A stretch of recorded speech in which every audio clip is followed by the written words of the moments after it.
You guys are all mic'd up, are you? We Yes, are. we are. Testing 1, 2, 3, 4, Yeah. 5. 1, 2, 3. Can you hear flying back there? Can you hear us okay? Yeah. Good. Okay. Good morning. Good morning. Good morning. Paul and Lane Cutright. Yeah. Now, go ahead. Go ahead. Thank you. I've had a number of discussions with Paul in particular about relationship counseling, and how many of you, by the way, are into relationship counseling as part of your practice? You know, the conventional way to do that, and I'm going to oversimplify here, and I hope you'll forgive me for that, is before these newer techniques, is to have people come in and have discussions and have insights and understandings, and then have some kind of compromise. Now, I did it just about right, didn't I? Something like that? Okay.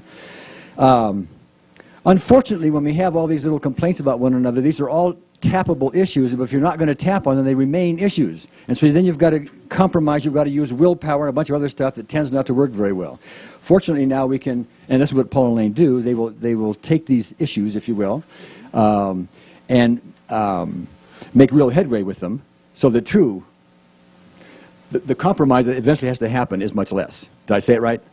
Yes, you did. And it's easier and faster to find a path that works for both of them, Yes. because they're not triggered. Yes. And what I want to say is before I give the microphones and the floor to them, is I have a 5-word way to have all romantic relationships work beautifully for all time. So we don't even really need this presentation. Okay?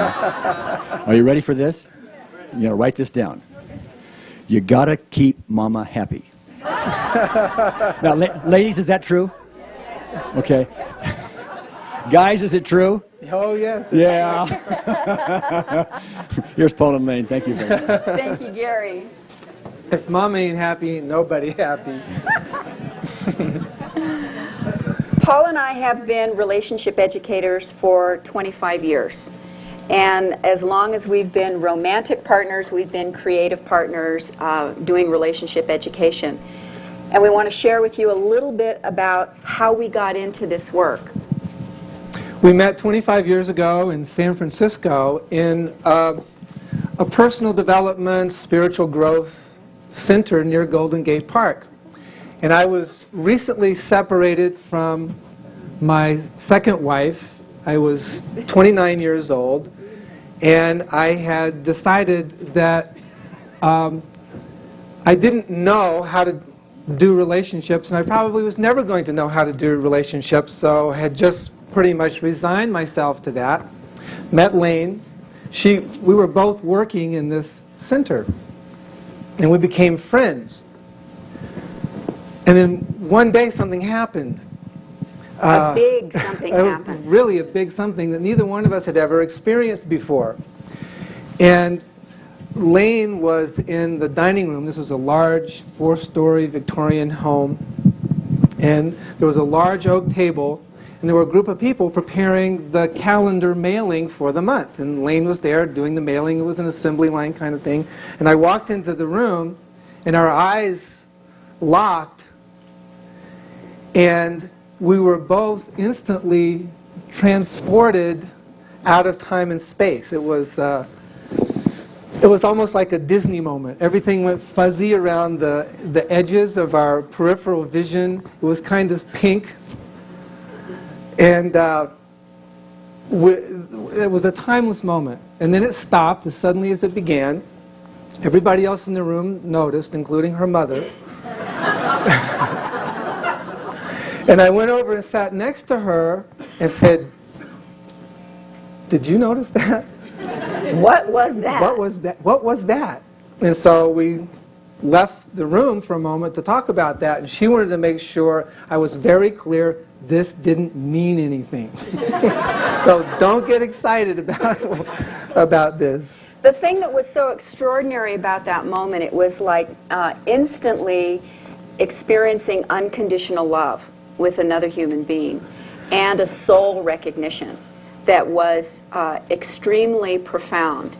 And it was the kind of connection that I'd always wanted to have with a man and had never experienced.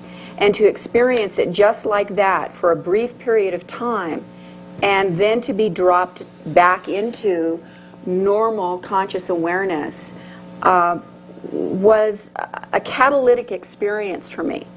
And as we slowly began to explore what that was, a quest ignited between the two of us. We very quickly fell in love again with one another, and our life became about learning how to keep the love alive in relationships. The experience of connection was so exquisite that we wanted to see how we could sustain that and not lose it. Our experience of relationships previous to that had been extremely painful. The modeling that I had received, the kinds of relationships that I had witnessed were very dysfunctional. My mother had been married and divorced 5 times by the time I was 20. My experience of men was that they were not trustworthy, that they came in, they used you, and then they threw you aside. And so we realized that we both had a lot to learn about how to keep the love alive. And we became passionately committed to exploring the answer to that. And we have found not one but many answers to how to keep the love alive in personal relationships, but also how to keep affinity constant and growing in professional partnerships. One of the great sorrows for me as I look into the world is seeing people experience love and affinity, and then something weird happens and they don't like one another anymore, or they even hate one another. They go to love to hate. I don't like that. And I don't think it has to be that way. And so part of our work is about educating people about how to understand the mystery of that, because it doesn't have to be that way. So we thought of our relationship in this project, if you will, as an experiment, because we didn't know how. Neither one of us had seen successful, lasting relationships. I sort of thought I had seen that growing up, but because I was my parents' love child. They loved each other, and they wanted me. And I came to both of them late in life. And I thought that we had, and at one level we did. We had a great family. But when I left home, after my second year in college and I joined the Navy, while I was at sea, I got a letter from my parents telling me that they were divorcing each other. Well, it completely shattered my illusion about what I thought their relationship was about. And later my father told me that he stayed with my mother for me. So that was a challenging thing for me to deal with. So as far as creating a relationship in which the love continued to grow and deepen, the respect for one another continued to grow and deepen, was a complete mystery to us. Now, we were very fortunate in that we, as a part of this personal development center that we were connected with, there was a woman there who had just written a book about relationships and developed a training that suddenly became nationally successful. We had been participating in this training, and she needed trainers. We knew more about the training than anybody else, so all of a sudden we were, in our relationship, conducting trainings all over the U.S. from Hawaii to New York while we were creating and working out our own relationship. So we were very fortunate to have landed in an environment that was rich in relationship conversation and practices. We're still experimenting. Every day is new territory for us because neither one of us have ever been in a relationship this long before. And our intention is to still keep the love alive. And we practice what we're going to talk to you about today. We practice energy psychology in our relationship with each other. We do EFT with ourselves and with each other. We were looking for something besides just empty theory, besides just an academic understanding. We were looking to create a relationship of practice. In our work with people, we use energy psychology, we use tapping to resolve emotional issues that especially make it difficult for people to maintain a heart connection. But also a lot of our work is about educating people, teaching them new skills. So we use energy psychology to resolve emotions and to change belief structures, limiting belief structures, and it makes it easier for us to teach them new moves, to make new choices.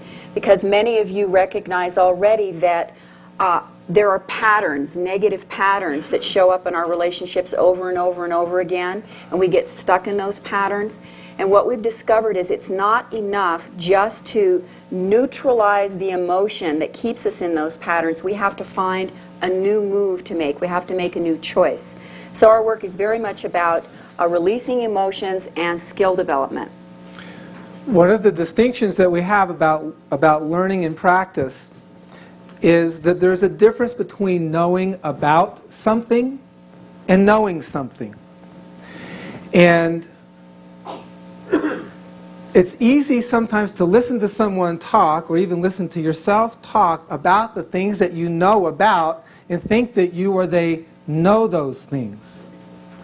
But have you ever had the experience of being in a relationship situation in which your emotions get triggered powerfully and you react either with anger or sadness or something overtakes you, and then afterwards you go, why did I do that? I know better than that. Has anybody ever done that? Of course, we're all human here. That's what we know about. What we know lives in our body, and it is how we behave when we're under stress, when we're challenged, because we will revert in that emotional survival state to what our body knows. And it takes over our cognitive process and we just react. One of the tremendous things about energy psychology in this work is that it can really shorten the learning process, the lag time between what we know about and what we know, so that we're more able to act, to respond, rather than react, out of newly embodied knowledge based on practice and a shift in the causal energy level, if that makes sense to you. Does that make sense, what I just said? Good. When we work with people in relationships, we work with individuals who have relationship concerns. We work with pairs. We work with romantic couples. We work with business partners. We work with families, roommates. We define partnership as when there are two or more people that intend to create a future together. How many of you have people in your life that you intend to create a future with? Most of us have people in our life that we want to create a future together. And we bump into our relationship problems along the way of doing that. So in order to set the context for the work that we're going to do with you, we want to share one of the most important pieces of information that we've learned. And it has to do with the 5 stages. Shall we go into that piece now? Sure. Okay. There are 5 stages in partnership that any partnership will go through, whether it's a personal partnership or a professional partnership. You have a new handout that was on your table this morning that we passed around to you. It's different from the one. One of the challenges for us in creating a presentation for you is that in the development of our body of knowledge over the past 25 years, we have distinguished 10 creative laws for consciously creating your partnerships the way you want them. And we developed a 70-hour curriculum. And we have, in the last 10 years, condensed that into a home study course, which is 200 pages. So it wasn't appropriate for us to give that much information to Gary, but that level of knowledge is what informs our thinking about relationships and allows us to see the distinctions that take people from where they are in their relationships to where they want to be. And the 5 stages is like the overview of that. So as I was saying, there are 5 predictable stages that any partnership will go through. Attraction, power struggle, cooperation, synergy, and completion. Everything that begins has an ending. So every partnership you ever get into is going to complete in some way. The 2 stages that we see give people the most trouble are the power struggle stage and the completion stage. So we're going to be focusing most of our attention on those problematic areas this morning. And what you'll see as you look through the notes is that for each stage there are a set of skills. And these are overlapping skills. But you know, relationships for most people appear as an enduring mystery. And people go into relationships with their fingers crossed, hoping that it'll work out, wishing that it'll turn out somehow, and they look for signs that maybe this is the one in a romantic relationship. And one of the signs that people commonly look for this being the one, is that it will always feel good, that we won't have any upsets, that we won't have any arguments or disagreements. And as soon as that starts to happen, then the internal private conversation arises, oh, maybe this isn't the one. Maybe I've made a mistake again. Any of you ever had those thoughts? What's important to know about these 5 stages is that the second stage of power struggle is inevitable. It's predictable. It's unavoidable. It's going to happen, and it doesn't mean what we probably think that it means. It doesn't mean the beginning of the end. See, our view about relationships, and partnerships in particular, is that they are for our learning and for our spiritual and personal evolution. In fact, that's one of the first shifts that we make when people come to us for relationship coaching. We help expand their idea of what relationships are for. Most people automatically come from the point of view that, well, I have relationships so that I can get my needs met. You know, I'm going to get into a relationship with you because you're going to make me feel lovable, or you're going to make me feel desirable, or you're going to protect me. And what we help people understand is that our relationships are not simply to get our needs met. Our relationships are for learning. That our relationships reflect to us what it is we need to learn. Our relationships reflect to us the opportunity for our own personal spiritual evolution. And when you look at them from that point of view, a lot of times things that looked like failures become successes. Sometimes what you're in a relationship to learn how to do is to learn how to not allow certain behaviors. Sometimes we're in a relationship to learn how to leave without hating someone. But if people think that a successful relationship is a relationship that lasts forever and the relationship completes, oftentimes they say the relationship is a failure. So we help expand their idea of what success is. Because it's in our relationships, especially our closest relationships, our partnerships, that our deepest feelings arise.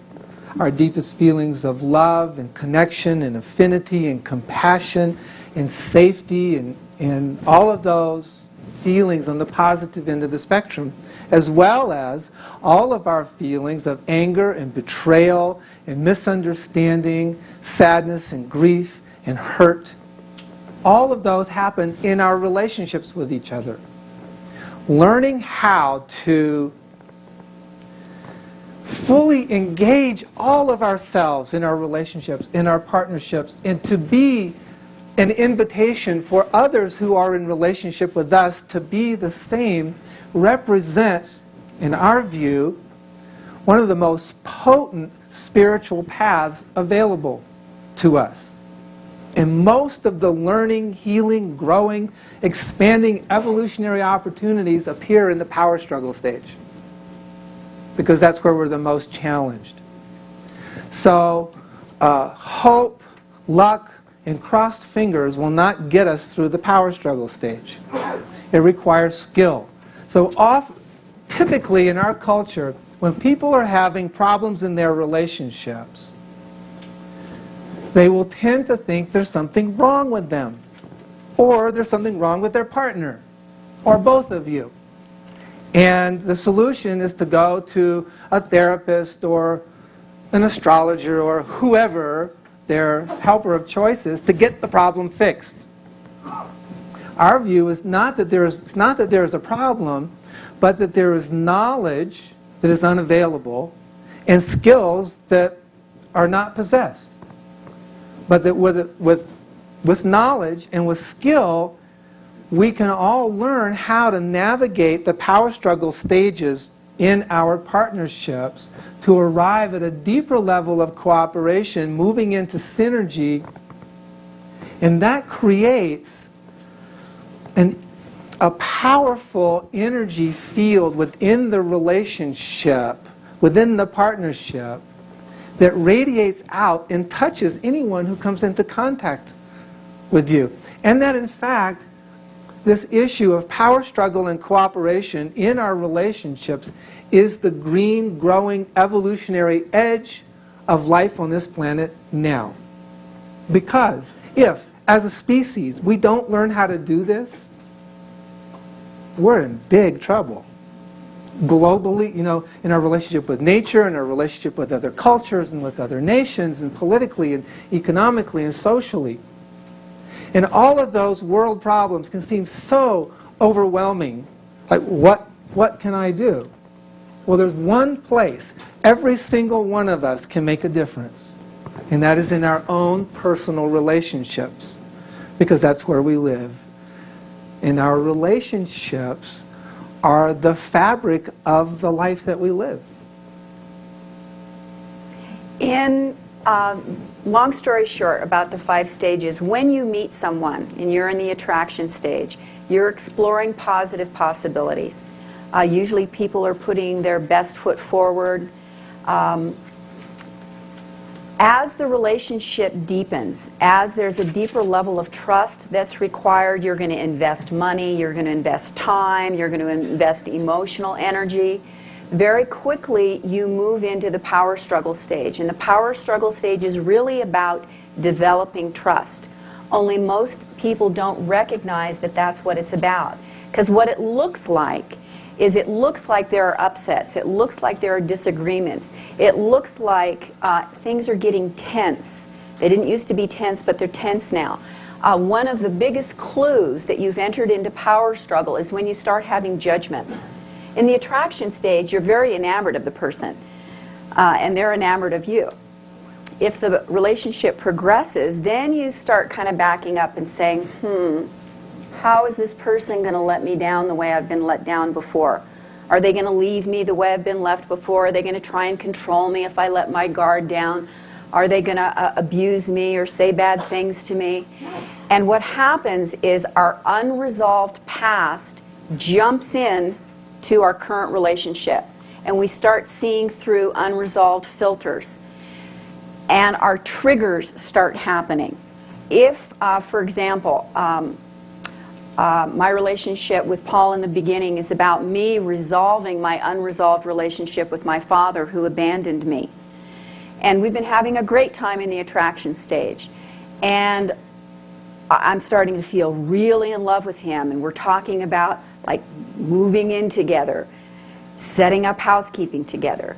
And I can start to feel the part of me that wants it a lot and is also really afraid of it. What I'll start to do is I'll be critical in my looking for him. I'm looking for the flaws. I'm looking to see how he might hurt me the way I've been hurt before. And I may start to see things that aren't there. That's one of the things that's so strange about working with people in relationship is their perceptions can be false while they think that they're seeing clearly. So he could be the most trustworthy man in the world, but I'll start seeing through my filter my belief that men aren't trustworthy.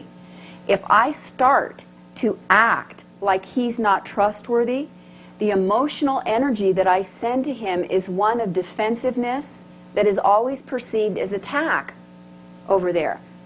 You know, there's a voice tone where I tend to be a little critical. I'm not as generous in my love with him.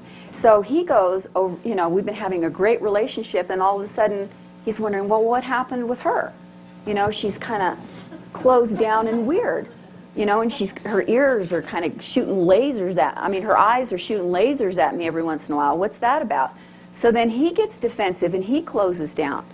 So what's happened... And it was only a matter of time. I knew it was coming. So when we get into the power struggle stage, whether it's personal or professional, our triggers start happening and we stop seeing what's real.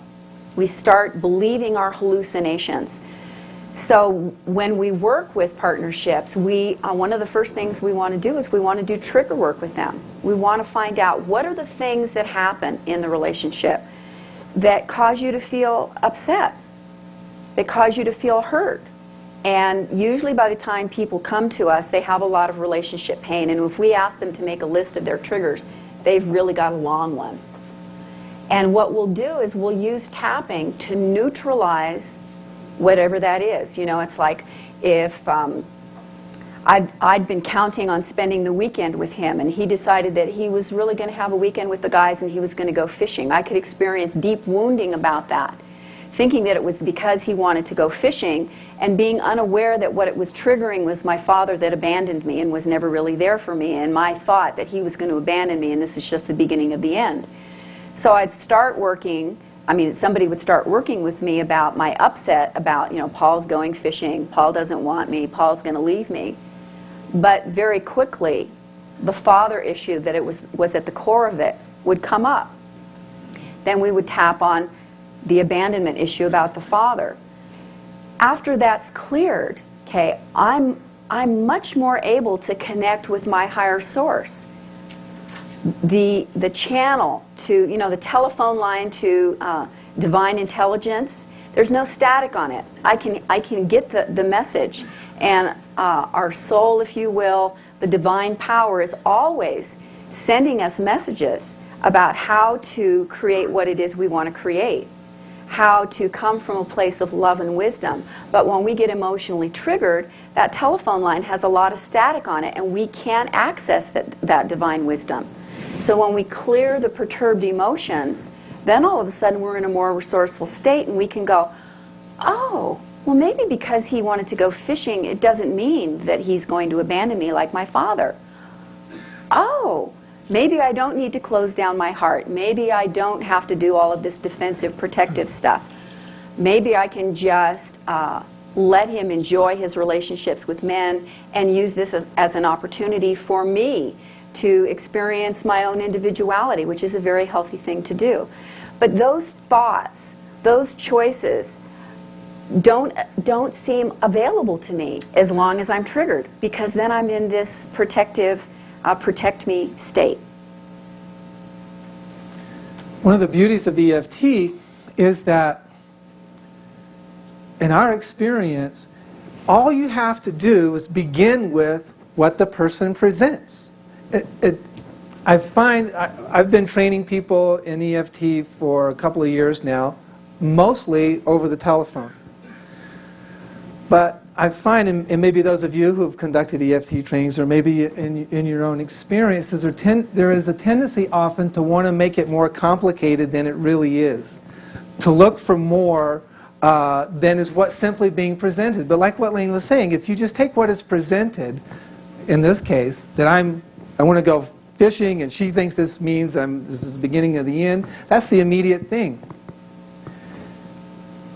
Clearing that will allow the next appropriate thing in the stack, if you will, to come up. And then the next one, and then the next one, and then the next one. And it can happen very quickly. We had a couple come to work with us several months ago, and we had done some relationship education with them about five years before. And we got a phone call one evening from the woman who said, I just found out that John's having an affair, and he's with the woman now. And I just had a psychic intuition that that was what was happening, and I called him where he was, and I confronted him, and at first he denied it, and then he confessed it. And she was extremely triggered. She wanted to kill herself. It tends to do that. Infidelity is one of the bigger triggers. We don't think too clearly in those conditions. And she had made several phone calls where she was like threatening the woman. She'd called him and said she was going to go out to their dog's grave and shoot herself, and that's where he'd find her. And because he was out of state. Stuff. He was out of state, so this is all happening by the telephone with him. So she said, "We need to come see you. Can we come see you?" And we said, "Well, of course." So she let us know where he was. She was in Arizona. He was in California. And the next day or two, they both showed up at our front door. They had not seen each other until they walked through our door. So if you can imagine how intense that was. She's livid, wants to kill, feeling completely betrayed, and he is so guilty. He's got his tail between his legs. He knows he's really fudged up bad. And he's afraid. Yeah. So they walk through the front door, and in our workroom we have two couches. Paul and I sit on one side, and the pair sit on the other side. They were on opposite corners, like backed up as far as they could. And we got connected with them just a little bit, and then it was very clear that they needed to have individual work. So Paul and I trust our intuition about which part of the pair to work with. It's one of the good things about having a partner when you're working with partners. So I decided to work with the man, and he worked with the woman. And we went apart for, I guess it was just about an hour. About an hour and 15 minutes. And I helped him clear all of his guilt feelings, all of the emotions that he had around it, and there were so many of them. The reason that he had about how he got into this situation is that his relationship over the last few years had been one where he felt constantly criticized. He didn't feel like he got to be a strong, powerful, desirable mate. He felt more like a little boy. So the experience of self that he was having in his marriage was one of pain and lack of confidence. And he met this other woman in a work situation, and she admired him. All her attention was on his fine attributes, and the experience of self that he had with this other woman was of being a very powerful, desirable man. And he really liked that feeling. And it was so powerful for him, he wanted to have more of that feeling. So on the one hand, he felt really bad and guilty because he'd hurt his wife. And on the other hand, he'd had a taste of this delicious experience of self that he wanted to have, but he didn't think he could have with his wife anymore because it had gotten lost. So we worked on all the different kinds of issues about how guilty and wrong he was and how he deserved to be punished, and how it was bad for him to want what he wanted, and thinking that he should sacrifice his desires to help the person that he loved, and all of his fears and doubts and concerns. It only took about an hour for him to be very, very clear, to be able to accept responsibility for his own behavior, to see why he did it, to acknowledge his mistake without invalidating himself, which was really powerful. And you were working with the woman, and who was rage-filled. And so we were working on her anger towards men.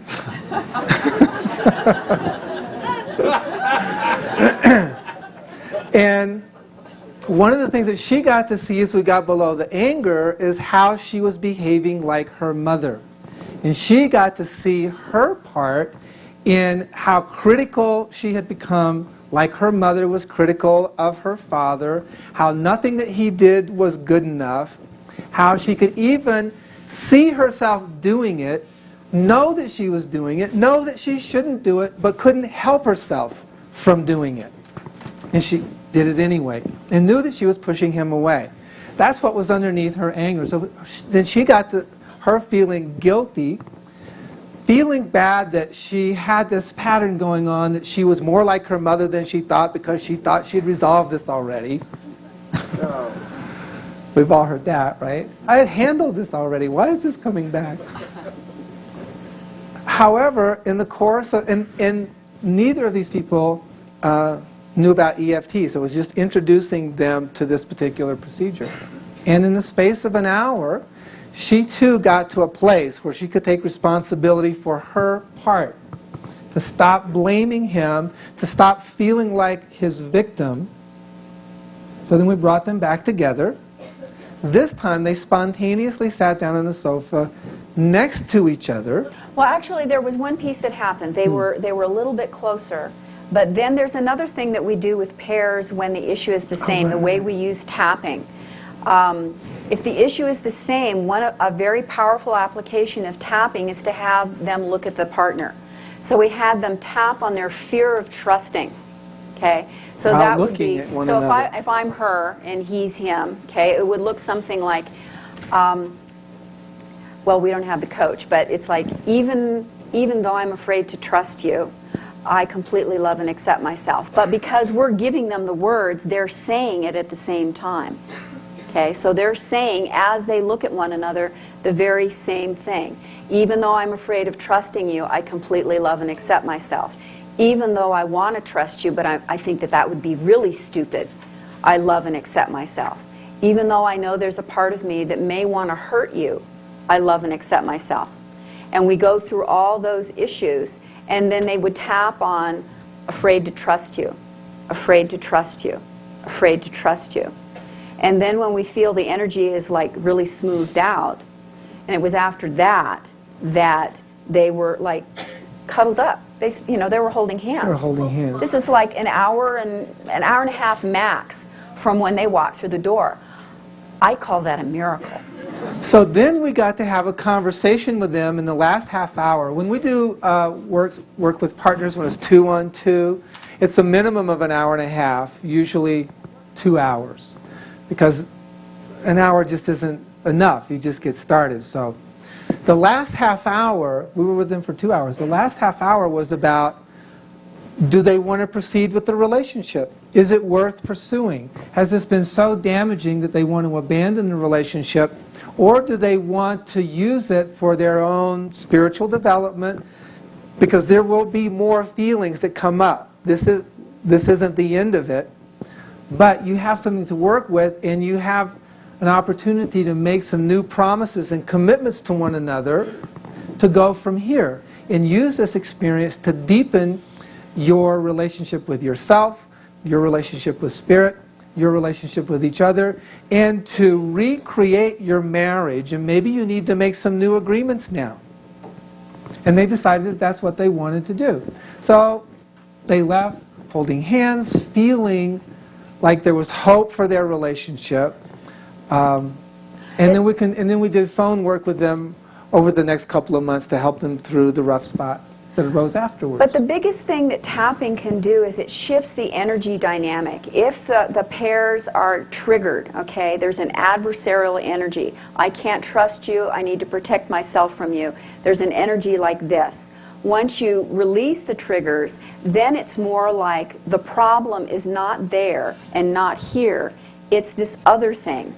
So It's we can this be mother allies. issue or the father issue or the lack of skill or the things that have happened. So it shifts to we're being allies working together to resolve this problem out here. And that's a powerful healing. So that's how they left. They came in like this and they left arm in arm seeing that they had the resources they needed to move forward to create a future together. And a part of the resources that they had was Lane and myself as their coaches. So we work with people primarily in a coaching capacity, which is about creating the kind of future that they want, but inevitably in relationships, unresolved issues from the past show up. So there is a healing therapeutic aspect as well. But that's not the end of it. It's really about what kind of future do you want to have and acquiring the skills and the knowledge to be able to create that. So we need to take a break.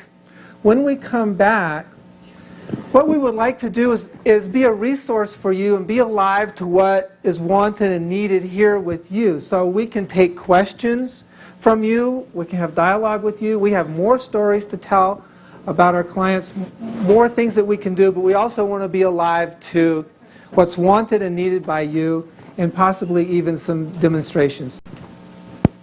What I would recommend that you do is go through the 5 stages, and there are skills that go with each one of those stages. And one of the ways for you to map out your own personal curriculum for relationships so that you can master the art of consciously creating your relationships the way you want them is to go through those skills and mark the skills that you see you could improve on. You can highlight them, or you can just check them and you say, yes, I could improve a little bit in learning how to admit mistakes without invalidating myself. And what that'll do is that will show you the lessons that you need to learn. And what relationships are so magical. You will attract the people that will give you the opportunity to learn that skill. You could count on it. But the good thing about that is that you'll know that that's what you're doing. And that's, I think, one of the greatest gifts that Paul and I have to offer people is that our relationships are for learning, but we don't know what we don't know what we're there to learn. So if you can imagine that you were just dropped into some classroom and nobody told you what the topic was, and you didn't know if you were supposed to learn how to sit still, or you were to learn how to raise your hand, or you were to learn how to decipher the words on the blackboard. Nobody told you what you were there to learn, so you didn't know what to learn. As soon as somebody tells you what you're learning is, you're going to learn how to repeat back to me the things that are on this blackboard. Then you get focused and you go, oh, okay, I can do that, and you can learn it. It's the same thing with relationships education. You can learn how to discover, what am I in this relationship to learn? And then things get very simple and clear. And you can feel very connected to your center when you know what you're there to learn. But when you're confused, and is the lesson to keep trying and to never give up? Is the lesson to walk away? Is the lesson to be unattached? Is the lesson to make clear requests? I don't know what I'm here. And so that can be very painful, that level of confusion. And part of the problem is, by the time we're grown-ups, we think we're supposed to know how to do relationships already because we've had some.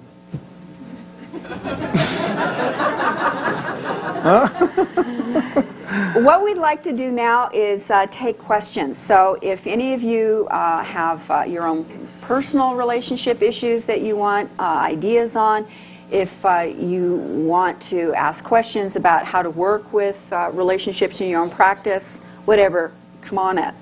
Yes. Okay. I had stopped and asked you before, and you thought everyone could profit from this. There's a huge block in my relationship with my son.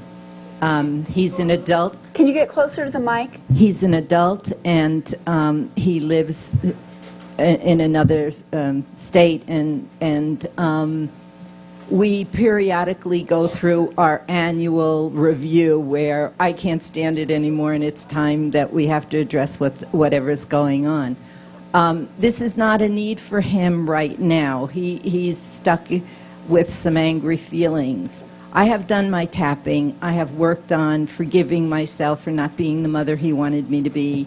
I have worked on the issues that have come up in our conversation, but I'm still stuck wanting to heal what's happened in our lives, and he's not ready to move forward with that. So it's kind of a one-sided relationship, and I'd like to clean up my part of it, because in some ways I feel controlled by his not wanting to, and yet I understand he needs to have his own timing, but by the same token, my need is to feel more centered and more grounded and be okay with him having his process. Sure. There's a few things that I could share with you that could help. The challenge of one part of the partnership wanting to work on it and the other part not being interested is a common challenge. And the difficult part is the person who's willing to work on it, maintaining a heart focus, being able to keep their heart open and to stay loving rather than to feel hurt because their overtures of healing have been rejected. Because it feels like you can only keep your heart open for so long before it really starts to hurt, and you're just going to say, well, I'm going to go over here, and when you're ready, come talk to me. Okay, so... it helps to be in two different states. Right, okay. So part of what you'd want to do is you'd want to deal with whatever the issues are that make it hard for you to keep your heart open, to keep loving him regardless of what his response is to you. Because what I've found is if one part of the partnership can maintain the heart connection, it builds an energetic bridge. And you are connected with your son energetically. At a soul level, you're definitely connected. And he may be having to resolve his own unresolved childhood issues. He may be blaming you. He may be punishing you. But All of the above. right, if you are able to stay connected to your own love, okay, you're able to love yourself, and you're able to extend love to him, it creates an energetic bridge. If you can continue to love him without getting upset or hurt or angry, you can continue to send invitations to him. You can also take responsibility for the mistakes that you've made and admit them without invalidating yourself. You can apologize, apologizing, I apologize to you for all the mistakes that I've made. I wish that I could have been a perfect mother. If you could only know how hard I tried. And yet, in many ways, I failed. And to ask for his forgiveness, not from a needy place, but from the place of strength, because you've resolved the guilt within yourself. So when you're clear emotionally and you're able to maintain that heart connection, it creates an energetic bridge that pulls him to you. It makes it so much easier for him to do his part. But if we get reactionary, if we get hurt, if we get angry, we cut the bridge, and it makes it even harder for them to come to us later. Does that make sense? Yes, from what you're saying reminds me that I'm still waiting for him to say, I'm okay. Yes. It's forgiveness, but it's more than that. It's my identity as mother. So have you tapped at all on even if he never forgives me and says I'm okay? No, I haven't, because the clarity just came now in the moment. Right. So that's a good one for me to do. Yeah. So Yeah. if you were to think of the I can't even allow that in my mind. I have to admit that. Right now, I cannot allow that possibility in my mind. Are you what willing to? possibility can't you allow in your mind? That we will never come to resolution. So here's an important distinction. You can come to resolution. You can be, in your relationship with yourself and with him, resolved, loving, self-forgiving, forgiving of him, and a space for him to come to, as Lane was describing. And that space is not complete unless it also contains the possibility that he may never do that himself. So your Yes. peace is not dependent on his behavior. Okay. And The kaleidoscope just shifted. All the colors and pieces are the same, but you just did a little something with that for me that helps me to see that in fact, that could be. that could be the very peace required Right. for him to come to you. Right. And for you to be patient in terms of how long you think that should take. Mm-hmm. Yeah. So some inner work, tapping Right, about right. that little piece that I just said, Little. that big piece that I just said. Yes. Well, it just seems could big, do it right now. It just Yes. seems big. Why don't we do it now? Okay. Why don't you come up here? And would you all be willing to surrogate tap for her? Great. Well, was that okay with you if they tap for you? You want to? Go ahead. Okay. Okay. Even though I think, what's your son's name? Bob.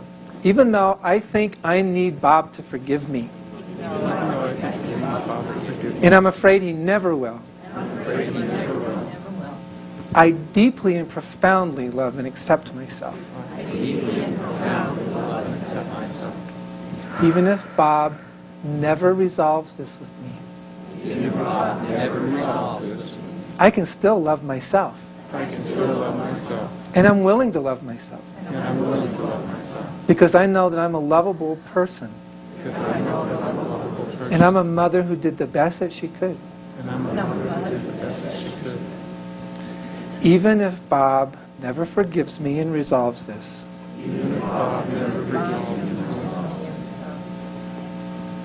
I completely love and accept myself. Okay? Here we go. Where's the microphone? Where's the handheld? I'm going to... I don't know. Okay. Okay. Bob not forgiving me. Side of your eye. Bob not getting off it. Okay, let's hold Under it your for eye. just a second, just so we can get set up. It's okay if we do a little logistic thing since you're being so courageous. A little way. We're going to do a little logistics thing since you're being so courageous. Okay, so that they can hear you and they can see you. There's not much coming out of the There is. Yeah. There really is. So One I'm going thing to hold that- the microphone for you, Okay. okay? And one of the things that you guys can do also to help her while she's doing this is flood her just by opening your heart, and it's just a thought, just open your heart chakra and just imagine that love is just flowing right. Is that okay? Okay. Flowing right up to Joe. Okay? Okay. Shall we resume? Let's start with the karate chop point, huh? Start from the beginning. Okay. Even though Bob may never forgive me, Bob may never forgive me. I completely love and accept myself. I completely love and accept myself. Even if Bob never gets off it, Even if Bob never gets off it and he stays stuck for the rest of his life, and he stays stuck for the rest of his life, I can completely love and accept myself. I can completely love and accept myself. Even if I think I need for him to forgive me, There's another piece here. What is what is that? that?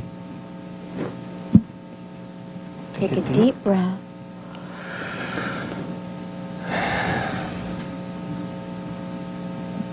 Whoa.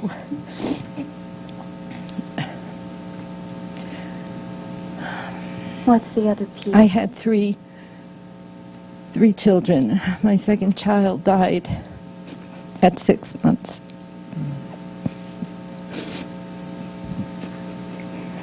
Take a deep breath.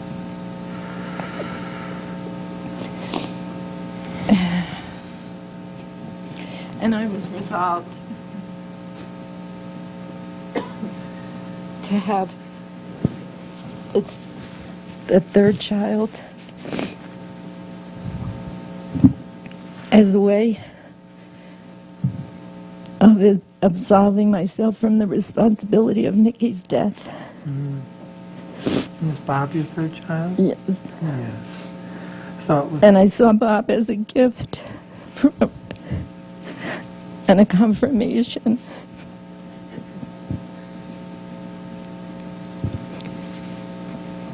Does it feel like losing Bob is like losing your second child all over again?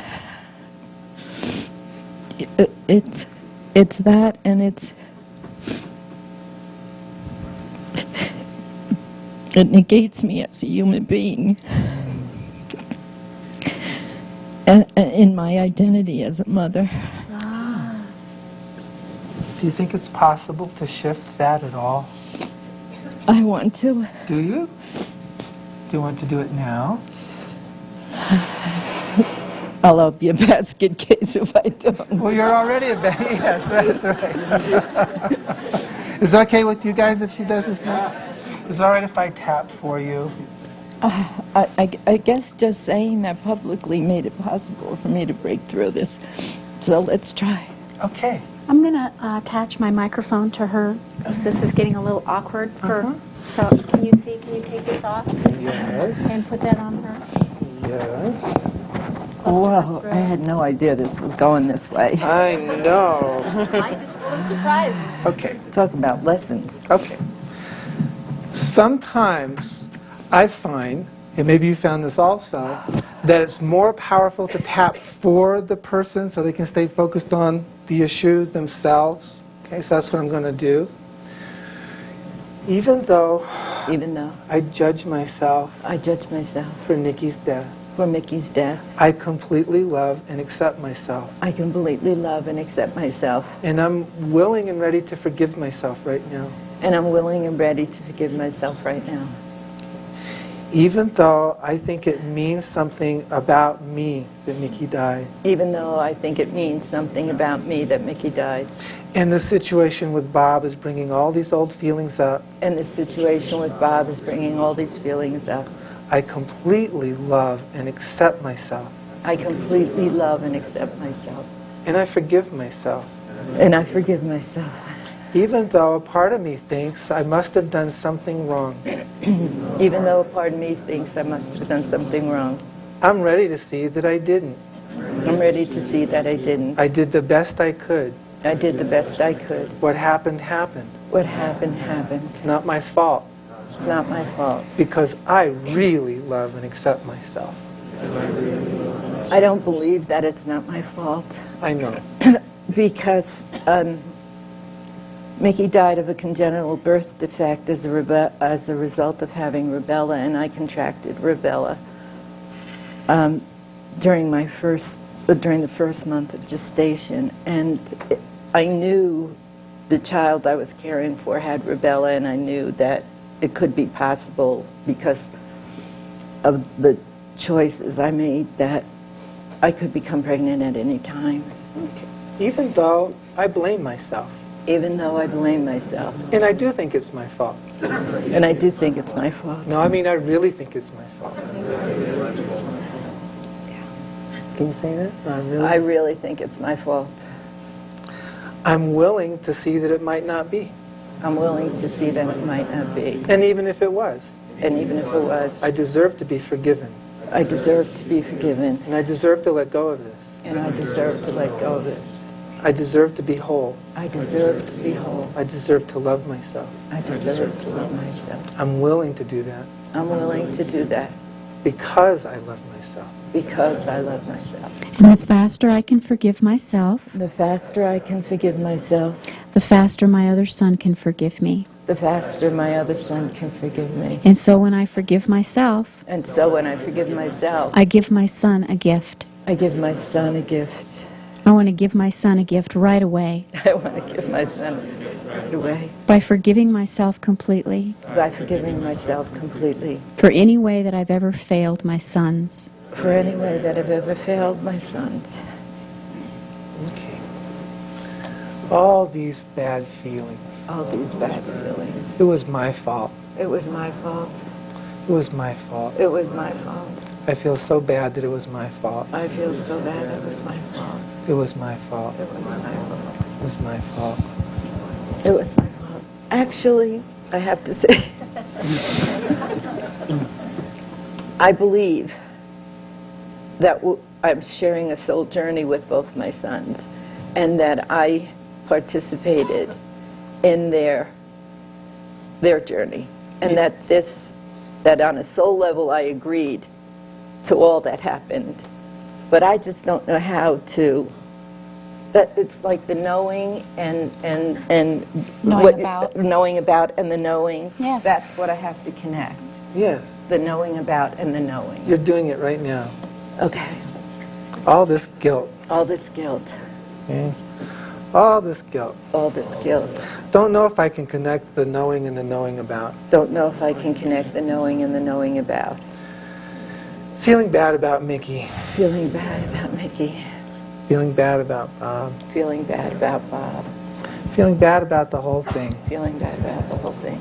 Feeling guilty about the whole thing. Feeling guilty about the whole thing. Okay. Close your eyes.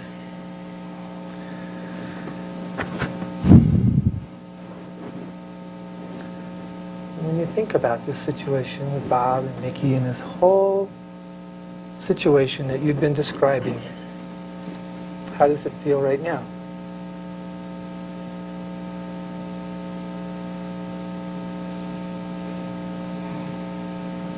I feel like the knowing about and the knowing are getting closer, Good.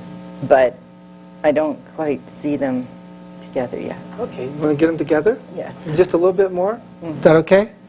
Okay. Even though the knowing and the knowing about aren't quite connected yet, Even though the knowing about and the knowing aren't quite connected yet, I'm willing for them to be I'm willing for them to be any minute now. any minute now. Because Like I, right now. Yes. Because I deeply love and accept myself. Because I deeply love and accept myself. And I'm ready to be done with this. And I'm ready to be done with this. Okay. It's getting connected now. It's getting connected now, Even though I'm afraid it won't be. even though I'm afraid it won't be. It really is. It really is. Some Yes. more deep breaths. Okay.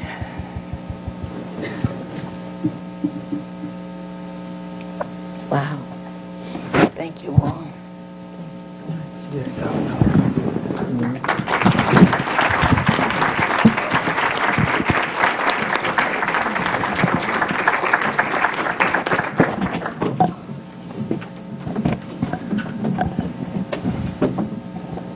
Want me to help you? Thank you. There you go. If I was going to continue to work with you, one of the things that I would do, and I call it shadow work. It has to. One of the greatest things that we can do to clear our relationships is to confront our biggest fear about it. To like, if my fear is that I'm a bad mother, okay, just saying I'm a bad mother creates is an enormous trigger, and I can spend a lot of my energy trying to avoid seeing myself as a bad mother. I can avoid my children to avoid hearing them say that I'm a bad mother. In our relationships, we use a lot of energy to avoid seeing the thing in ourselves that we're afraid to see that always gets mirrored over there.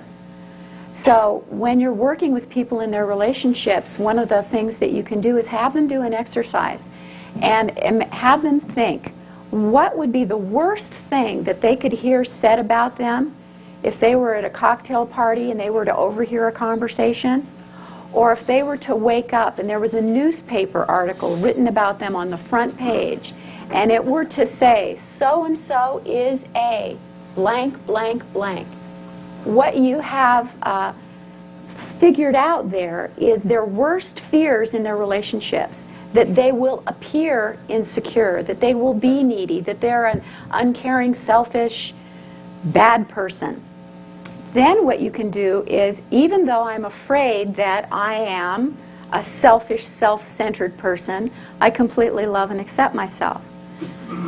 And then you can tap on simply the statement, I am a bad person, I'm a bad person, I'm a bad mother. You neutralize the charge on their deepest, darkest judgment about themselves. It liberates so much emotional energy, which then is used to increase that connection with their spiritual self.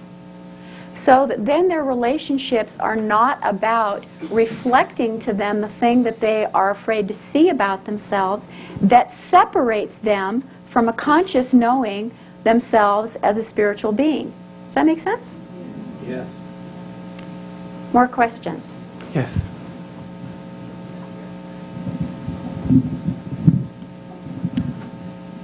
My wonderful wife and I have been married for about 30 years, and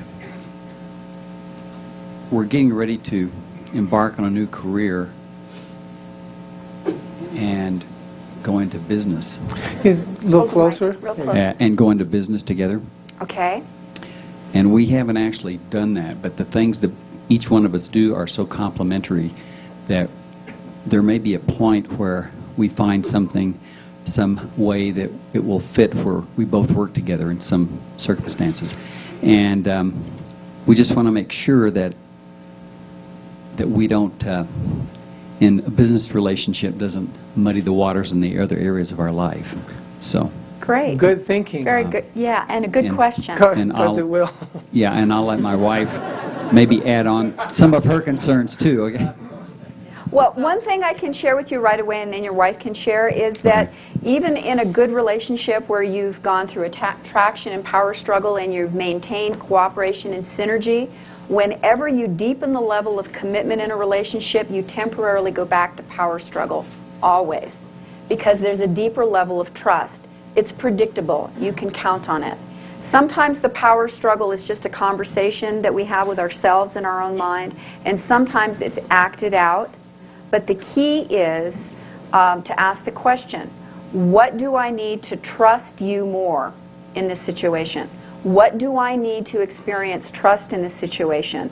And for you to both answer that question and to share the answers with one another, so that when the power struggle issues come up, you know what the solution is already. So if I were to ask you, if you were to temporarily go back to power struggle and there was more trust that was needed, what would you need to experience more trust? Well, I'm feeling like we would need to redo our original contract, because this was not part of the contract. And how would that help you experience more trust? Because I know what the foundation was. Okay, so more clarity, a clearer foundation would allow you to experience more trust. Some different agreements, perhaps, about how you would conduct your relationship. Right. The other thing that I have found since we've started doing EFT is that there are some areas where things are going along real smoothly, and it's like there are lots of different compartments. It's not just a relationship. It's different, all kinds of different aspects. There's, financial aspect. There's Sure. in the bedroom aspect. There's cleaning the house and responsibilities and all of that. And some work real well, and some need a little bit more help. So it's not just a blanket relationship. Right. One single entity. That's Yes. the thing that's really come up for me. Yes. So do you trust your ability to make requests, to be responsible for your own needs?